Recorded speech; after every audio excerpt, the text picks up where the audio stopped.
Most of our instructions for residential building surveys are for houses constructed from the later Victorian period up to the present day. Although as building surveyors we love the opportunity to look at older or listed buildings. Unfortunately, we know that some materials used in older buildings can have harmful effects on occupiers or contractors working with them, and pose hazards which may not be encountered in modern construction. I'm Paul Badham, Associate Director at Clarke, and I'll be talking about some of the dangers that we can find in older properties.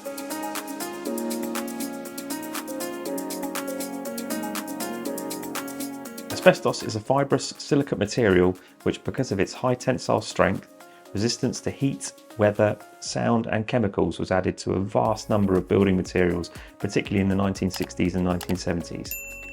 Asbestos is known to be carcinogenic to humans, and in the UK over 5,000 people die each year from asbestos exposure. Since 1999 its use in new products has been prohibited in the UK, and any property built before the year 2000 carries an increased risk of containing asbestos materials.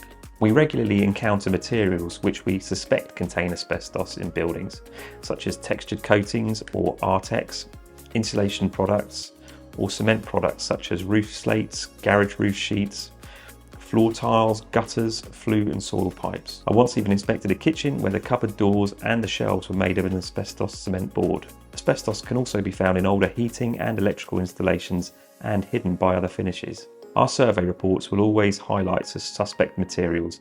However, the only way to be completely sure is to have those materials tested by a qualified person. Great care is needed when working with or replacing asbestos containing materials, and you should always follow the guidance published by the Health and Safety Executive. Before 1970, lead pipes were commonly used to connect property to the mains water systems. Lead was also used in solder joints for copper pipes and in some cases for storage tanks. Lead can accumulate in water standing in pipework, and over time this can build up in the human body. Lead has been linked to several health issues and is of particular risk to infants, unborn babies and children. If you have lead pipes, you can ask your water company to test the water and provide advice over what to do. The replacement of the supply pipe might be straightforward, however, some can incur significant costs depending on the complexity of the work. As part of the building survey, we'll examine the visible parts of the system and advise you about any appropriate actions. Up to the 1960s, lead was commonly used in paints. Over the years, these may have been painted over, and in older properties, paint layers can now be very thick. As we know, lead can be particularly harmful to young children. Paints containing leads may become damaged or release dust into the home, particularly if it's in poor condition already. Stripping the paint for redecoration will need to be done very carefully, and this can increase the costs of those works. Modern paints do not contain lead unless they are used for specific purposes, such as in historic buildings. Wallpaper became hugely popular in the 1800s, and very old wallpaper which contained bright green pigments was often arsenic based. This was discontinued on health grounds. It would be very rare to come across this in modern day properties, however within older properties this may be a concern. Old plasters used before the 1900s often contained binding agents, including animal hair. In very old properties, animal hair was also used in wattle and daub, thin walls and ceiling finishes. When demolishing buildings or working with old plasters, where infected animal hair was used, the release of spores can pose a risk of anthrax infection, although it is usually very low and can be determined by sampling.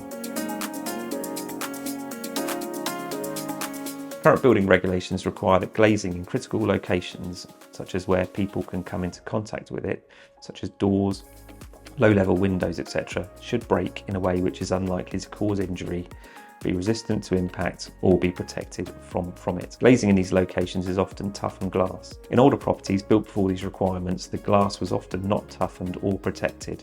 This can easily break and cause serious injuries. Older properties, or those which have not been modified in accordance with the current building regulations requirements, pose multiple hazards to building users, and our survey reports will always highlight any particular risks. These might include staircases with unsafe balustrades, windows which have low heights and no safety restrictors, decayed decking or floorboards, unguarded edges, hazardous electrical or gas installations. We'll also highlight pest issues such as birds or rodent infestations which can carry harmful pathogens. At Harris & Clarke, our skilled chartered surveyors undertake a thorough inspection of your property purchase, so you're fully aware of what dangers we can find and could be lurking within your older property purchase. We can also provide you with the very best advice on how to deal with potential issues. Our team can be contacted on 02381 550 051.